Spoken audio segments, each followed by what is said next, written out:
Bonjour et bienvenue sur Vivre avec bon sens, le podcast qui bouscule les codes de notre santé. Je suis Joy et je parlerai ici sans détour de sujets qui m'animent et me motivent. Je partagerai aussi mon micro avec des personnes aussi géniales qu'inspirantes afin de nous faire réfléchir et évoluer. Bref, tout un programme pour être pleinement épanoui et en accord avec soi. Bonjour à tous et à toutes, bienvenue dans ce nouvel épisode de la série spéciale 1 an. Aujourd'hui, on continue sur notre lancée en explorant des thématiques essentielles de façon rapide et efficace. Aujourd'hui, parlons un petit peu de l'ego.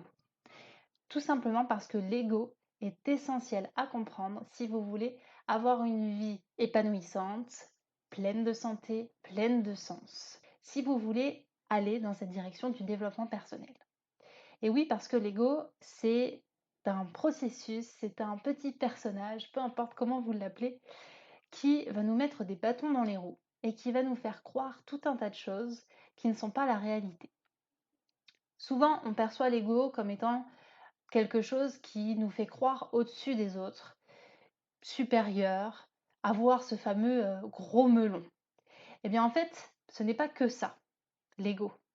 L'ego, c'est ce petit moi qui se construit à partir de toutes nos croyances, toutes celles que l'on a accumulées depuis l'enfance et que l'on nourrit dans notre quotidien. Alors il y a des croyances qu'on appelle des croyances limitantes, donc qui vont nous limiter dans la vie, et il y a des croyances dites aidantes, qui vont donc nous aider. Souvent, l'ego, sa particularité, c'est de vouloir tout contrôler, donc ça va plutôt faire référence à des croyances limitantes. Alors, comment reconnaître quand c'est l'ego qui parle ou pas?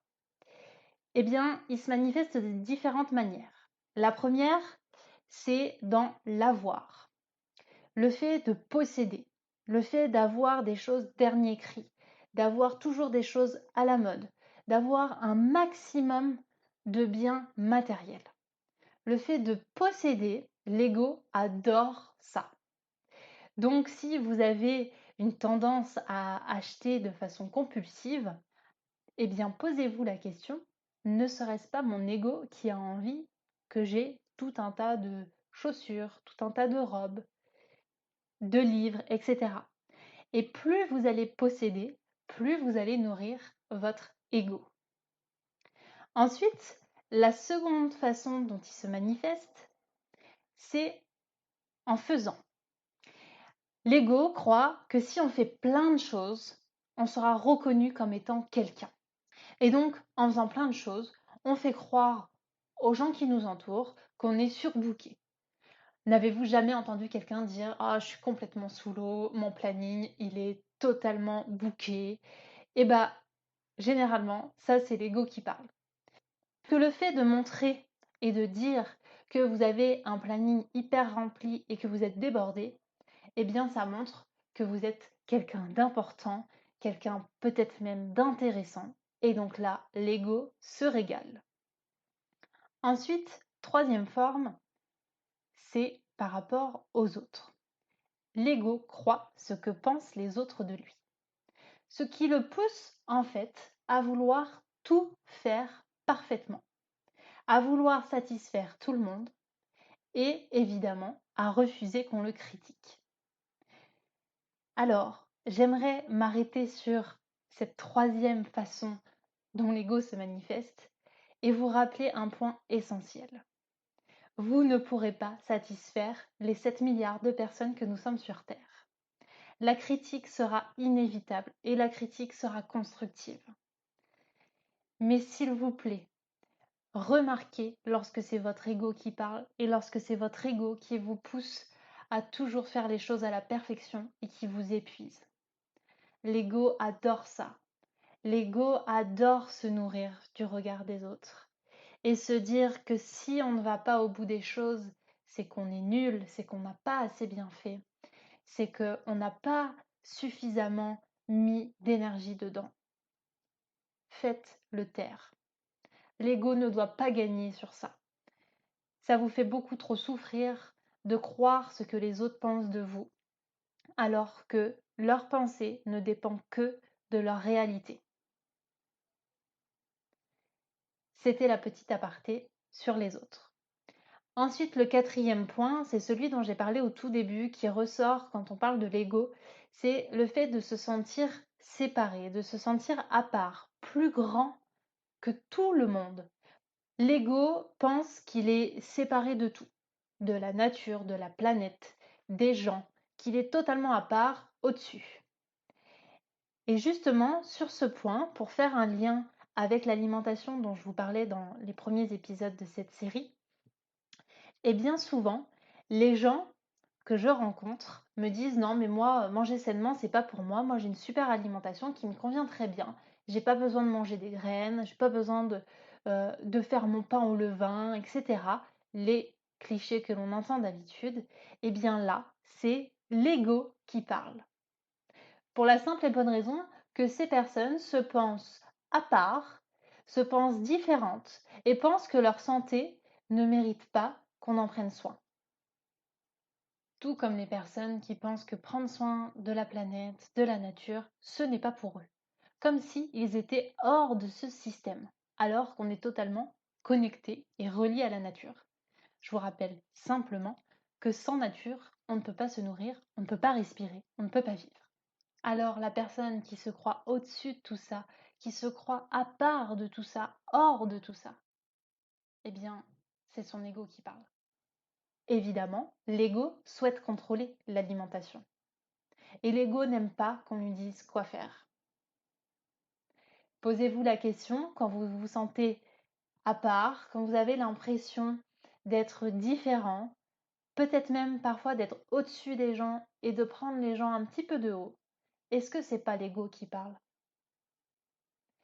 Et puis pour terminer, la dernière facette de l'ego, c'est le manque. L'ego, effectivement, est guidé par la peur et le manque. Le manque d'argent, le manque d'amour, le manque de reconnaissance. Il essaye donc par tous les moyens de remplir ce manque, de nourrir ses peurs. Une fois que vous avez compris comment fonctionne l'ego, eh bien, vous pourrez l'identifier. Et quand vous l'identifiez, vous lui retirez du pouvoir. Ça allège son impact sur vous. Ça allège aussi votre charge mentale. L'ego, il est présent chez tout le monde. Par contre, tout le monde ne le repère pas. Tout le monde ne lui laisse pas la main pour parler. L'idée, ce n'est pas de faire la guerre à l'ego et dire j'arrête d'avoir de l'ego, je deviens une personne euh, vulnérable, authentique, humaine, qui n'a pas d'ego. L'humain a de l'ego, point barre. L'humain a des peurs, l'humain a des manques. Sauf que si vous travaillez là-dessus, si vous cherchez quels sont vos manques, quelles sont vos peurs, pour les nourrir autrement et ne pas leur donner de l'importance, eh bien vous allez arrêter de nourrir l'ego. Et c'est un petit peu comme avec la maladie, c'est-à-dire que si vous arrêtez de nourrir la maladie, elle arrête de se propager, elle arrête de grandir. Et bien l'ego, c'est exactement pareil. Je vous disais que l'ego, il est forgé à partir de nos croyances. Et ce qu'il y a de génial, c'est qu'on peut changer nos croyances. Si vous croyez dur comme fer que manger sainement, ce n'est pas pour vous, c'est une croyance. Alors bienvenue, vous pouvez changer cette croyance. Si vous pensez que le sport, c'est uniquement réservé aux personnes entre 30 et 40 ans et qu'après c'est foutu, c'est une croyance. Si vous pensez que vous êtes trop vieux pour prendre votre vie en main, c'est une croyance aussi. À vous de déterminer si, dans vos croyances que vous exprimez au quotidien, c'est l'ego qui parle. Et c'est très souvent lui, malheureusement. Si vous laissez l'ego prendre le pas, vous laissez le manque et la peur prendre le pas sur le contrôle de votre vie. Et là, je vous renvoie à l'épisode que j'ai enregistré qui s'appelle L'amour, l'amour, l'amour, où je vous explique qu'il y a deux choix à faire dans la vie entre la peur et l'amour. Eh bien, on en revient à ça. Est-ce que vous choisissez plutôt l'ego ou plutôt le cœur?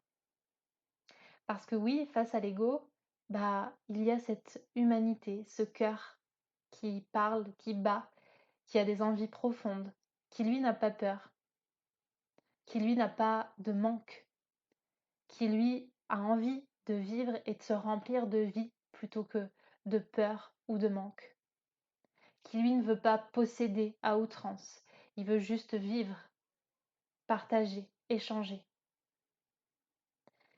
Essayez d'identifier dans votre quotidien où apparaît l'ego, en toute bienveillance, parce qu'encore une fois, le but c'est pas de rentrer dans un combat contre lui. C'est un petit peu comme si vous aviez à l'intérieur de vous un petit lutin pas très agréable, mais qui fait quand même partie de vous. Donc vous allez l'accompagner avec bienveillance et que lui dire qu'il n'est pas forcément le bienvenu dans certaines circonstances. Rendez-vous dans le prochain épisode pour la suite, spécial 1 an. En attendant, si vous avez apprécié ce moment, n'hésitez pas à laisser un petit commentaire, des étoiles ou à partager. À très vite.